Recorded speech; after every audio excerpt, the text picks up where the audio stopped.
Hello बच्चों। अगर आप एक गड्ढा खोद करके मिट्टी में कुछ सब्जी के बचे खुचे टुकड़े डाल देंगे या कुछ सड़े गले पत्ते डाल देंगे और 2-3 दिन के बाद उसको मिट्टी को हटा करके देखेंगे तो वो गड्ढा आपको गर्म मिलेगा। तो ऐसा क्यों होता है, इस वीडियो में हम लोग देखेंगे, इस चीज़ को समझेंगे और भी हम लोग आगे देखेंगे कि जो चीज़ तो आँख से दिखता है, बहुत सारे जानवर दिख जाते हैं आँख से कि कुत्ता है, बिल्ली है, चूहा है, तो क्या ऐसे भी और भी जानवर, जीव जंतु हैं जो कि हमको आसानी से नहीं दिखते हैं? तो इसका मतलब वो बहुत छोटे छोटे होंगे। तो ऐसा क्या है और वो लोग कहाँ रहते हैं, वो लोग क्या खाते हैं, ये सब चीज़ इस वीडियो में देखेंगे, है ना। उसके बाद हम लोग अगर समय बचेगा तो देखेंगे कि ह्यूमस क्या होता है, ये कहाँ मिलता है, इसका इम्पोर्टेंस क्या है, ये मिट्टी को कैसे उर्वरा बनाता है ना, फर्टाइल बनाता है, डिकम्पोज़र क्या है या डिकम्पोज़र का क्या काम है ना। और अगर कोई जानवर अगर जंगल में मर गया तो उसके साथ क्या होता है, कैसे जंगल के एक दूसरे चीज़ जैसे पेड़ है, जानवर है और बाकी जो चीज़ है वो कैसे एक दूसरे के ऊपर में डिपेंड करते हैं कि अगर जानवर नहीं रहेगा तो पेड़ नहीं बचेगा, नहीं रहेगा तो जानवर नहीं बचेगा। तो मतलब एक दूसरे के ऊपर डिपेंड करते हैं। तो ये सब कैसे होता है, तो इस वीडियो में देखते हैं आगे। आइए इसको आगे देखते हैं और समझते हैं।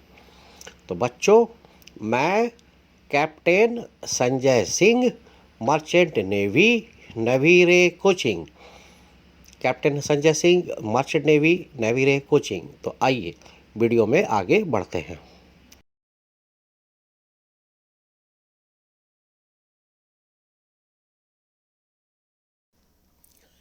एक छोटा सा गड्ढा खोदिए, ठीक है।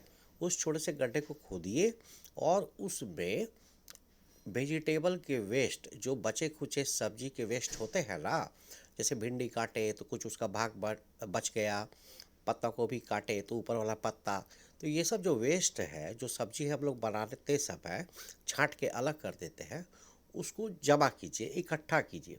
और कुछ पेड़ के पत्तों को जमा कर लीजिए जो नीचे गिर गए हैं, तोड़ने की ज़रूरत नहीं है।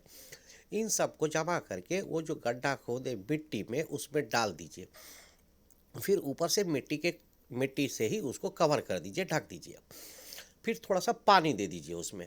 फिर 2-3 दिन के बाद देखिए, क्या देखिए कि उस मिट्टी जो डाले थे ऊपर में, ये जो वेस्ट था, जो सड़े गले पदार्थ आपने जो डाला था, उसके ऊपर की जब मिट्टी को हटाएंगे तो आपको क्या महसूस होता है? क्या वो जो गड्ढा खोदे थे अंदर से गर्म रहता है क्या?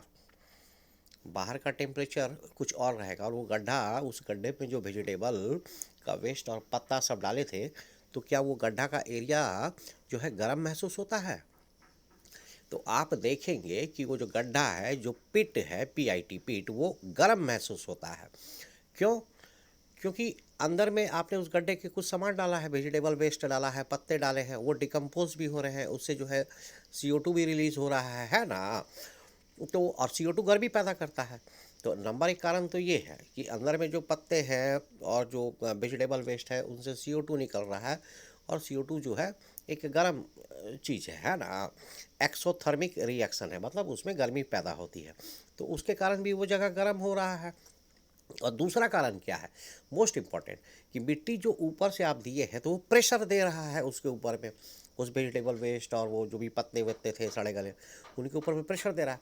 तो प्रेशर दे रहा है तो क्या होगा, अंदर में टेम्परेचर बढ़ जाएगा। आप किसी चीज़ को दबाइएगा, है ना, उसके ऊपर प्रेशर दीजिएगा तो टेम्परेचर बढ़ जाएगा। तो टेम्परेचर जो है बढ़ जा रहा है, तापमान बढ़ रहा है। और फिर उसको तो हम कुछ दिन के लिए छोड़ भी दे रहे हैं। तो थोड़ा दिन के बाद जब हम उसको हटाते हैं और अंदर में देखते हैं तो हमको टेम्परेचर गर्म मिलता है, थोड़ा सा वार्म मिलता है।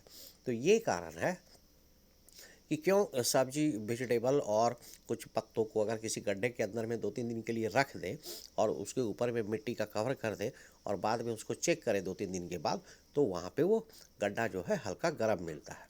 तो नंबर 1 कारण पत्तों और ये जो वेजिटेबल के वेस्ट है उससे CO2 निकल रहा है और कार्बन डाइऑक्साइड जो है गर्म होता है, वो टेम्परेचर को थोड़ा बढ़ाता है। और दूसरा चीज़, मिट्टी का लेयर प्रेशर डाल रहा है, तो प्रेशर जो डाल रहा है तो उसके कारण भी टेम्परेचर बढ़ता है। तो ये कारण था।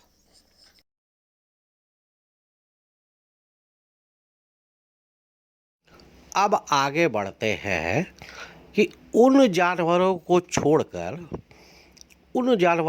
छोड़कर एनिमल्स को छोड़कर जो हमें आसानी से दिख जाते हैं, जो हमारी आँखों से दिख जाते हैं, जैसे चिड़िया, बिल्ली, कुत्ता, भैंस, बकरी, हाथी, लायन, इसके अलावा भी बहुत सारे ऑर्गेनिज्म होते हैं और माइक्रो ऑर्गेनिज्म होते हैं, है ना, जो छोटे छोटे होते हैं ऑर्गेनिज्म, जैसे वायरस, बैक्टीरिया, ये सब आँखों से नहीं दिखते हैं, माइक्रो ऑर्गेनिज्म है, इनको लेंस से देखना पड़ता है, माइक्रोस्कोप से देखना पड़ता है, तब जाकर के दिखेंगे।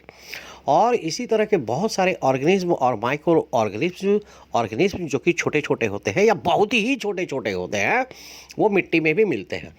तो इनके बारे में थोड़ा जानते हैं, ठीक है, okay. So apart from the animals which are easily seen, there are several other organisms and microorganisms that live in the soil.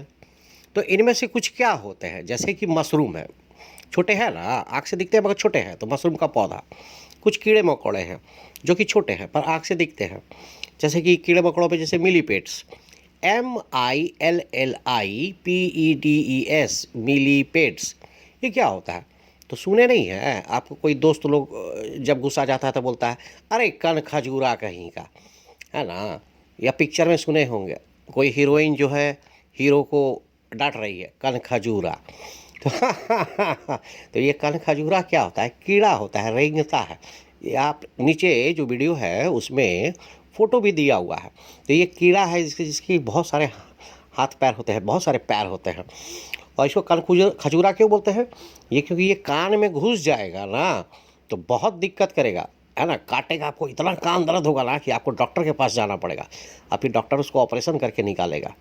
तो ये बड़ा ही खतरनाक चीज़ है। ये कीड़ा है जो छोटा होता है, कान में आराम से घुस जाता है, तो बहुत परेशान करता है। तो ये जो हो गया, जैसे मशरूम हो गया, कुछ कीड़े मकोड़े जैसे कि मिलीपेड्स, कन खजूरा, ये सब कहाँ रहता है? ये सब मिट्टी में रहता है। एंट्स हो गया, एंट्स मतलब चींटी। बीटल, बीटल मतलब जैसे झिंगुर।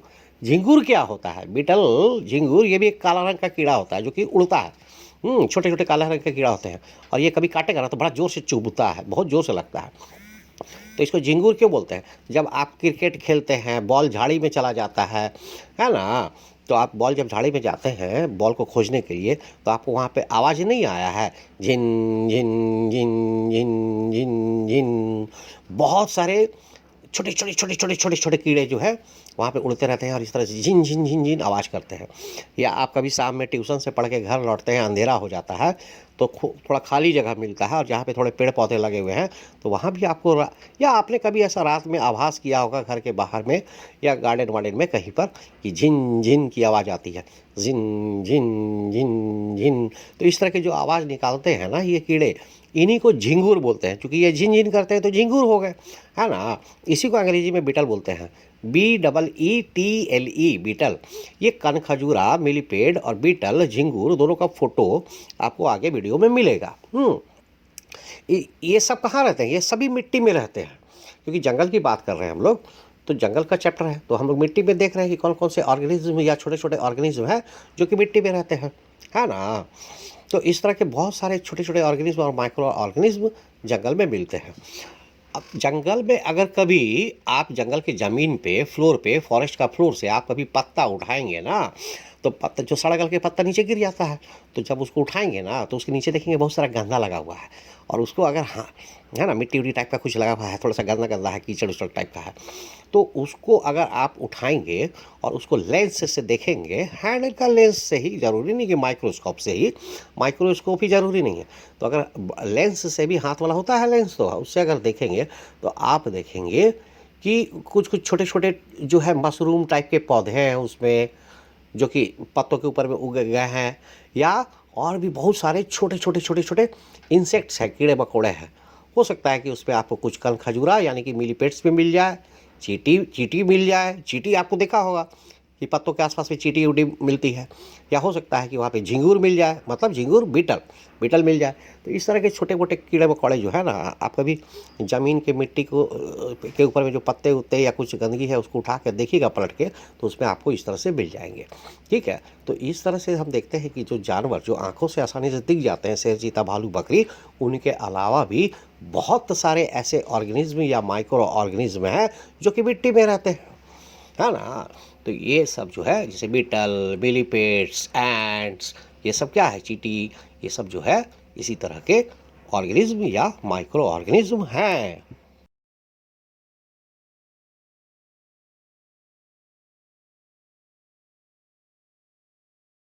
तो अब ये प्रश्न ये उठता है, क्वेश्चन तो ये है कि ये जो सेवरल अदर ऑर्गेनिज्म है, ये सब जो और जो जानवर हैं जो कि आंखों से नहीं दिखते, ये जो छोटे छोटे ऑर्गेनिज्म या माइक्रो ऑर्गेनिज्म हैं जो मिट्टी पे रहते हैं, तो ये खाते क्या हैं, ये किसके ऊपर जिंदा रहते हैं, है ना।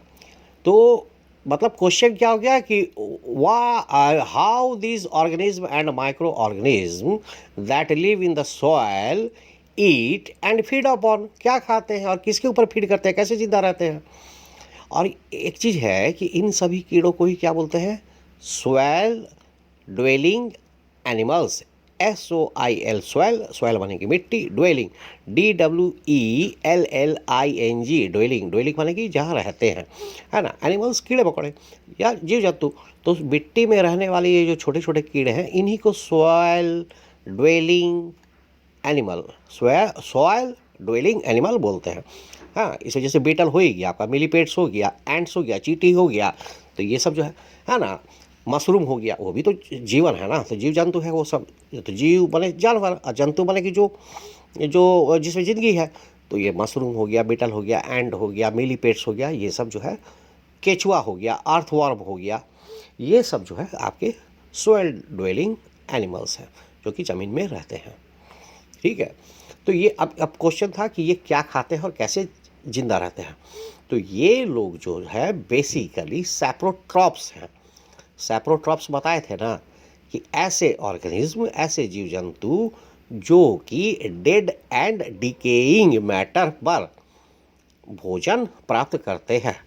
तो जो डेड और डिकेइंग मैटर से जो भोजन लेते हैं, जो मरा हुआ या सड़ा गला पदार्थ से जो भोजन लेते हैं, इस तरह के ऑर्गेनिज्म को क्या कहते हैं, सैप्रोट्रॉप्स। तो ये जो मशरूम्स हो गए या ये सब जो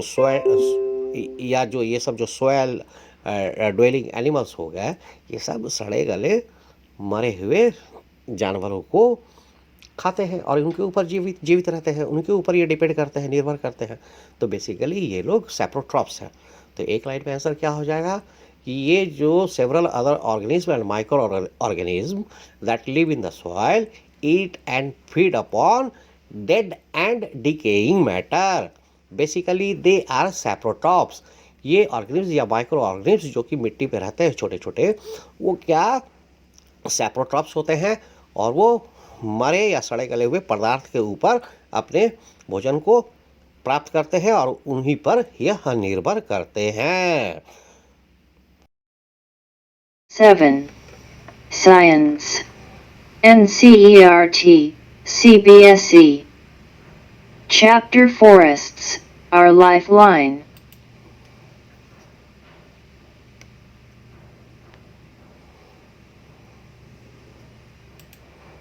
Part 8.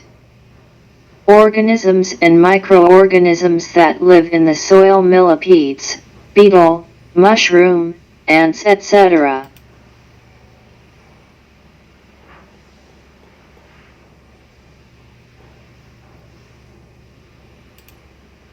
Dig a small pit.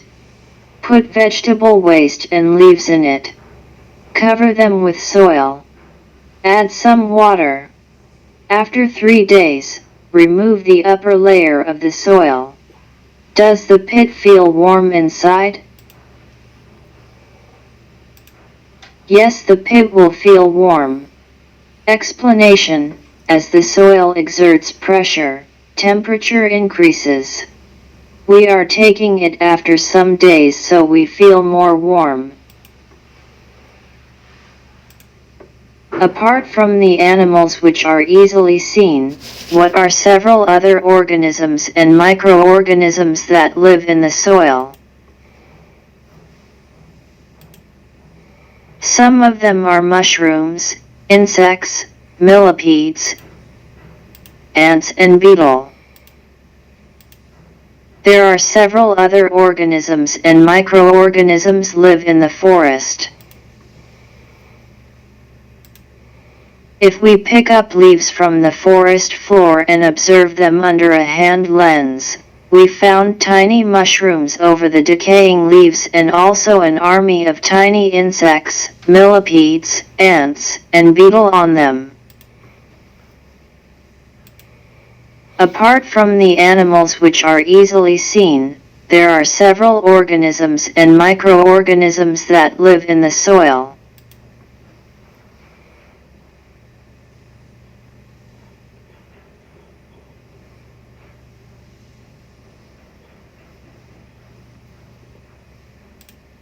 Figure, beetle.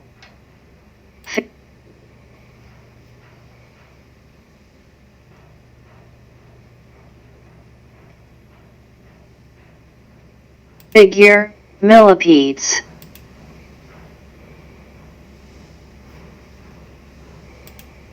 What these several other organisms and microorganisms that live in the soil eat and feed upon.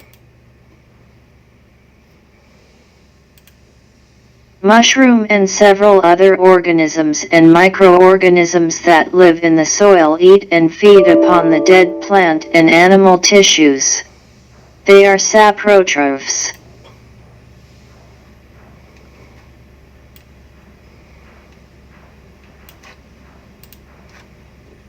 Mushroom and several other organisms and microorganisms that live in the soil eat and feed upon the dead plant and animal tissues. They are saprotrophs. In the next class we will learn: what is humus? Where are humus found? What is the importance of humus to the soil? What are decomposers? How decomposers or microorganisms play an important role in the forest. What happens if an animal dies in the forest? The various components of the forest are interdependent on one another.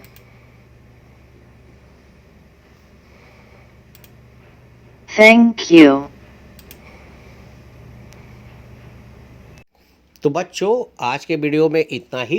Next video में देखते हैं, क्योंकि video लंबा हो जाता है बहुत ज़्यादा। तो आप बोलिएगा सर वीडियो बहुत लंबा हो जा रहा है, तो भाई पढ़ना है तो वीडियो तो लंबा होगा ही। कोई गाना तो सुन नहीं रहे हैं कि 5 मिनट में ख़त्म हो जाएगा, 4 मिनट में ख़त्म हो जाएगा। ठुमका मार लिए, गाना गा लिए, मज़ा ले लिए, ये पढ़ाई है। ये 4-5 मिनट में कैसे होगा? 4 मिनट 5 मिनट में नहीं होगा। अगर किसी टॉपिक को समझना है तो उसके लिए 20 मिनट 25 मिनट तो लगेगा। तो पढ़ना है तो इतना समय तो देना होगा। 5 मिनट में पढ़ाई नहीं होता है। तो ये वीडियो जो है कि सर इतना लंबा आधा घंटा का हो गया, 20 मिनट का हो गया, होगा ही, क्योंकि ये पढ़ाई है। कोई म्यूज़िक नहीं है कि 5 मिनट में गाना ख़त्म। तो इस चीज़ को समझिए, पढ़ाई अलग चीज़ है और इंटरटेनमेंट अलग चीज़ है ना। और किसी किसी को जब पढ़ाई को ही इंटरटेनमेंट बना लीजिएगा, पढ़ाई को ही मनोरंजन बना लीजिएगा, तो देखिए कितना मज़ा आएगा। तब आपको लगेगा कि ये बीटल कैसे खाता है, तो मशरूम कैसे होता है। इसमें मज़ा खोजिए ना, तब तो ज़िंदगी का मज़ा है। मज़ा का मज़ा और पढ़ाई का पढ़ाई। तो बच्चों मन लगा के पढ़िए, माँ बाप का नाम रोशन कीजिए, आगे बढ़िए और देश को आगे लेके जाइए। क्यों? क्योंकि पढ़ेगा इंडिया बढ़ेगा, इंडिया पढ़ेगा, इंडिया बढ़ेगा, इंडिया पढ़ेगा, इंडिया बढ़ेगा, इंडिया। तो मिलते हैं नेक्स्ट वीडियो में जल्दी ही कि ह्यूमस क्या होता है और ह्यूमस कैसे बनता है, डिकम्पोज़र क्या होता है और ये ह्यूमस से क्या फ़ायदा है, डिकम्पोज़र से क्या फ़ायदा है, और जंगल में जो डिफरेंट चीज़ है, जो पेड़ है वो जानवर पे कैसे डिपेंड करते हैं, जानवर कैसे पेड़ पे डिपेंड करते हैं, इन लोग के बीच के संबंध को, रिलेशन को देखेंगे। तो मिलते हैं जल्दी ही नेक्स्ट वीडियो में। तब तक पढ़ते रहो, पढ़ेगा इंडिया बढ़ेगा इंडिया।